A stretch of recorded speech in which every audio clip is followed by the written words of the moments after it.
Previously on Green Aqua. Disaster strikes. Tommy's hardscape collapses. Will the hero of Iwagumi be able to get through this? Let me show you a short video from many years ago. I'm sure some of you have seen the YouTube video of this poor guy who, instead of showing off his workout skills, ended up stabbing his tank with the weights. It was an epic failure. Do you think that we have these? Of course not. Okay, we do. As you've probably seen last week, aquascaping is not always about the happy things. You have seen some of these failures on our channel. We always try to leave these in the videos to show you that even professionals can make mistakes. You are not alone. Welcome to the special edition of How to Learn from Others' Fails. Welcome to the ugly side of aquascaping. Welcome to the dark side of aquascaping. Welcome to the disastrous side of aquascaping.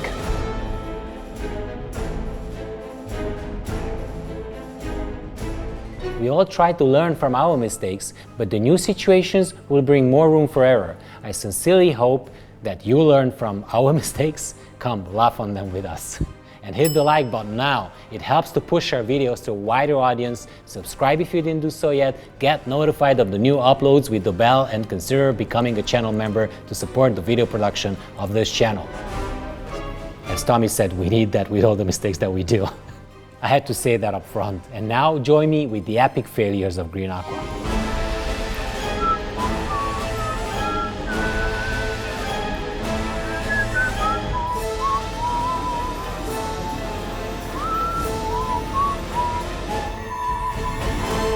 Actually, my whole career started with a catastrophe.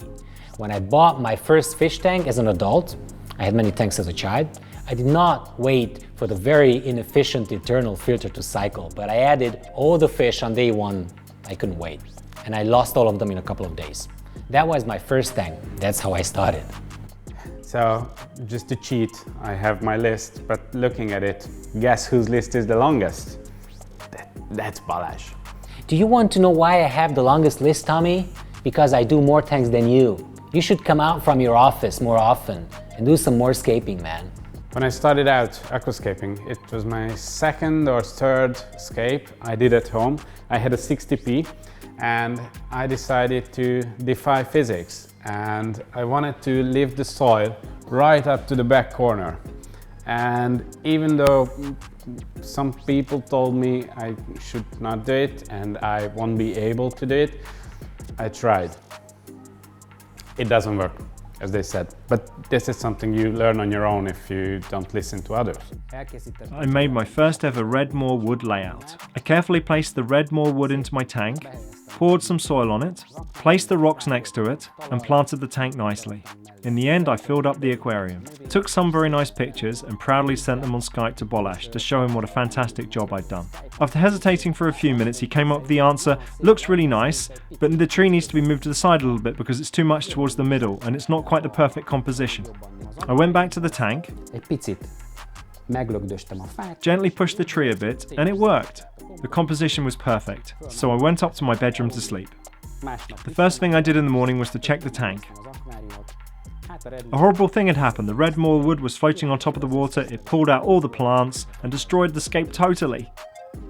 Conclusion: the Redmore wood needs to be weighed down always. My most often committed mistake is overfilling a tank after water change. I can't tell you how many times I flooded the Green Aqua gallery and my kitchen at home. It's the same with the reverse osmosis barrels. Even with the overflows, I managed to flood the bathroom with that. How?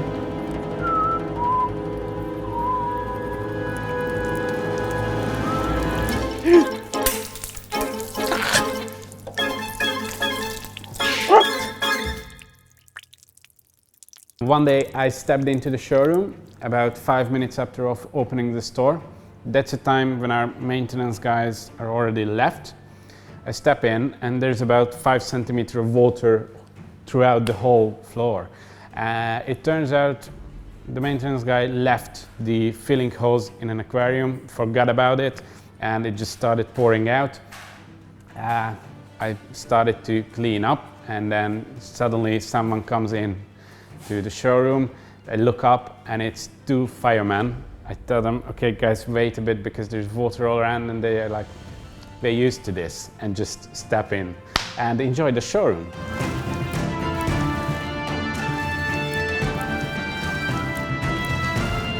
Okay, I had enough.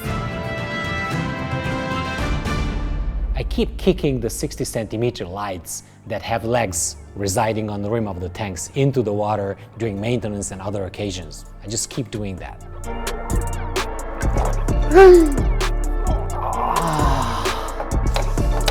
Algae bloom, quite a problem in our hobby. You walk in on a sunny morning only to find out that your favorite layout has been covered with ugly green or brown algae. It looks a mess. This is very discouraging. It will affect the mood of every aquascaper.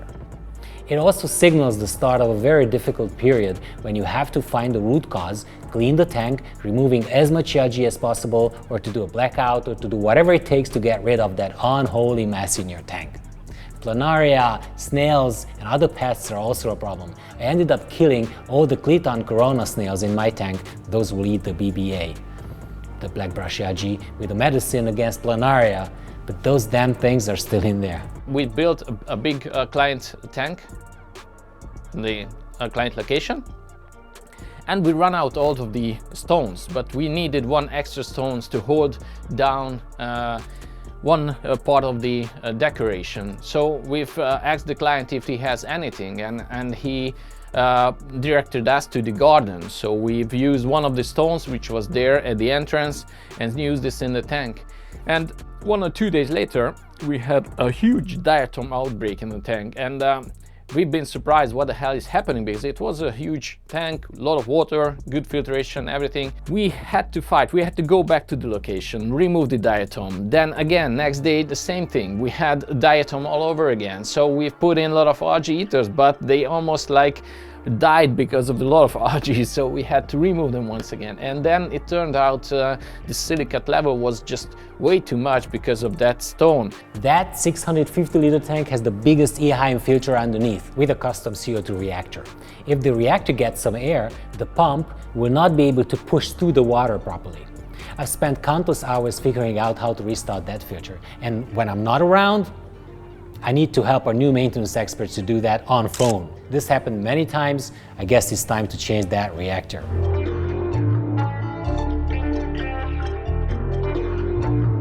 We've built a huge vivarium. You may can find the photos on our Flickr page 4 or 5 years back.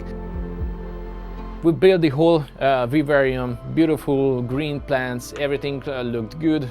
And then we put the T5 lights on top of that temporary until we received the final lights. And the T5 lights just got off a lot of heat. So the vivarium, top of the vivarium, the glass is just broken. We did the dry start method setup. We filled it up with water, it looked nice. Then all the utricularia started to melt or to come up. The whole tank was just a big mess. I got so frustrated that I took out all the plants from the tank and replanted it with glossostigma. Guess what? The utricularia came back from within the soil and thrived for months, overtaking the glosso. Never again melted or wanted to come up. I just can't figure out that plant. It was my very first client build. We went out with Attila to a Lego exhibition. They asked for an aquarium with easy plants, just something to throw inside. We built it in about an hour and told the manager of the exhibition that we had done. He came by and said, okay, but where is the bridge? And we were like, what bridge? And it turns out the aquarium was there to put in a full-size Lego bridge, like these English opening bridges, but no one told us about that. So we had to take it fully apart and then rebuild the tank, which obviously you can't really do it 2 times in a row with the same enthusiasm. We had a big 240 liter aquarium, all with Popondetta fulcata, which is a speedy fish, and we had like a grown adult one, so like 4.5 centimeter size of them. And we've seen that on one day when the light just went out, and we had the fish rack was in behind the aquarium, and the fish rack light was on, so the full cut of fish started to go to the light and jumping out from the tank. It was really insane seeing them like dolphins, like jumping out from the water. It was a good lesson for us that making sure that the environment light is not disturbing the fish in the aquarium. I keep scratching and cutting my hands, which, when you're dealing with water, is not a funny thing. It can infect easily. I try to wear gloves to prevent that as much as I can, but I'm clumsy.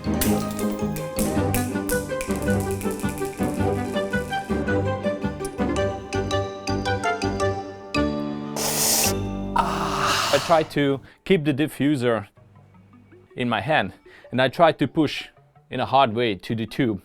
Of course, the diffuser neck is just broken, and the glass tube just went through my hand.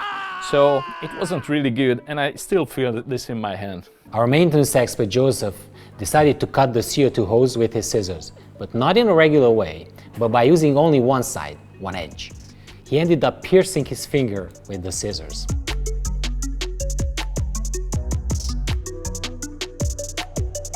This one is not a personal experience. This is from one of our dear customers. He just switched his old Eheim hoses to glass lily pipes in an outlet, and at the first maintenance he just grabbed them and throw them on the floor like he used to do it with the plastic ones. Oh yeah, I kind of did a similar thing, forgetting that I have glass lily pipes at the end of those hoses. They were in their normal position on the rim of the tank. Then I went down to adjust the hoses as they go into the cabinet. I pulled out one hose that took the other hose with it, like a friction in between the hoses. And then when it was lifted, the hose I did not hold just fell down onto the rim of the tank, breaking the lily pipe instantaneously. It was perhaps one of my first and biggest aquascaping fails when I managed to get a very expensive and exclusive udder glass feeder. So I figured that I'm going to stick it to the external wall of my aquarium with a suction cup. What I did is that I hung it on the suction cup's ring, took 2 steps back, and looked into the camera viewfinder to click the shutter. I suddenly realised that the little ring holding the whole thing was starting to get loose and was separating from the glass slowly. It fell down and broke into a million pieces. It was an expensive and painful experience. Conclusion, don't trust in a suction cup. So after we broke a couple glass in the group, we started an own topic on the Hungarian community, Aquascaping community board, like, what was the name? Like, I broke something again today, and we had like hundreds of posts in the topic till now, so it's very popular. We had an aquascaping workshop where it was something called an Iwagumi workshop or something like that. We had some guests at the old shop. We had teams, all the teams had 15 minutes to build a 90p Aquascape Iwagumi style. After we've chosen the winner one, we took out all the rocks. We left the, 1 or 2 bags of ADA sand on the bottom of the tank. We lifted the tank, put it in the showroom, on the upstairs part of the showroom, put it down, rebuilt it, filled it up. After 1 month, the glue of the tank started to leak. So yeah, that's when we learned that you can't lift an aquarium with any weight inside it. It doesn't matter if it's just a bag of soil or sand, that's too much. Always move the aquarium completely empty, otherwise you're gonna have issues like this.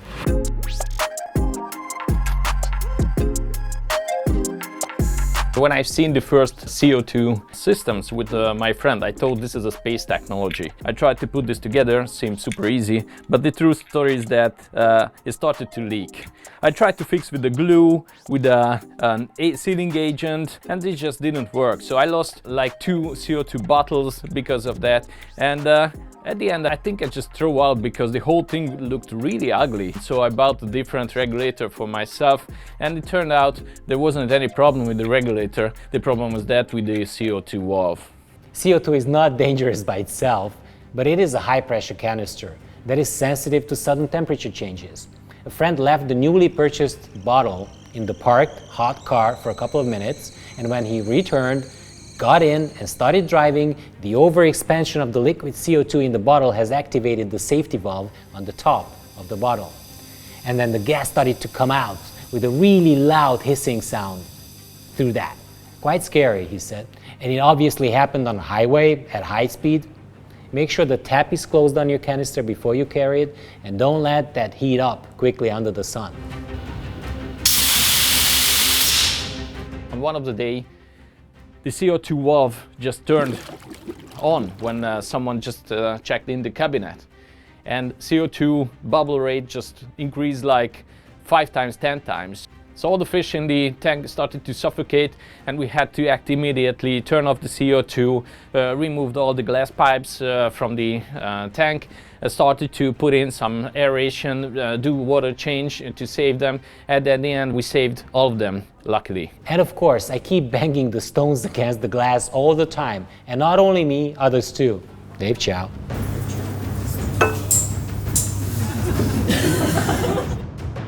Yeah, Dave said trial and error. We learned from our mistakes. Hope you also learn from our mistakes and you'll not have to make those again. But for all the male aquascapers out there, be clever and please, please be kind to your wife. She will need to tolerate your mistakes with this hobby and not take your head when you flood and partially destroy her favorite laminated floor. It's important to get a good education in a hobby, and this is the goal of the channel as well. Absolutely. The goal of this channel is to teach and inspire you. Let us know your disaster stories in the comments. I'm sure there will be many. But above all, don't forget to aquascape. We'll see you next week. Bye. What is that?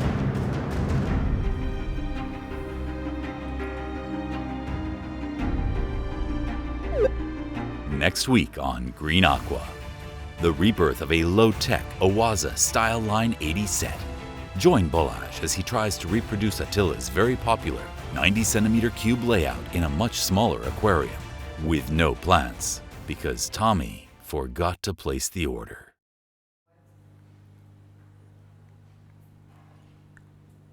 Our last advice, don't feed the fish.